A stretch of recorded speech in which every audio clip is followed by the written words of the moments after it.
You have heard me continually talk about how the supply and demand curve in real estate is way out of whack. The supply of homes is at least at a 10-month level right now, which continues to show a buyer's market. Supply is made up of two categories, non-distressed homes and distressed homes.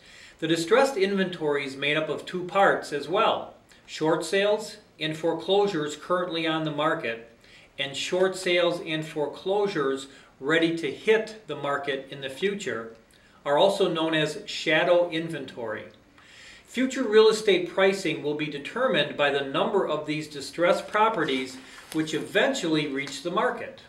These properties sell at major discounts. Short sales sell on the average at a 10% discount and foreclosures at a 35% discount. CoreLogic just reported that this inventory is declining as more Americans are staying current on their mortgage obligations.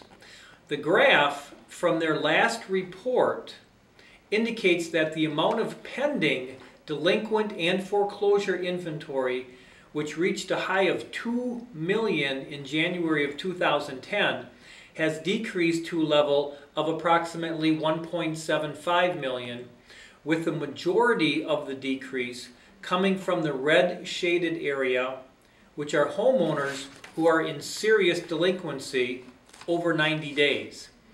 These properties will more than likely come onto the market in the form of foreclosure inventory.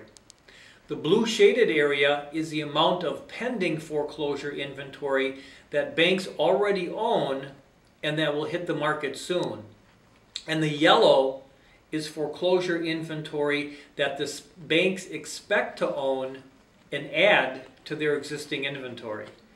Even though we see a sign that distressed properties are decreasing, there are still a substantial number of distressed properties that must be cleared, and they will cause prices to soften in many markets across the U.S. However, it is somewhat comforting that this number is finally beginning to decline. Thanks, and have a great day.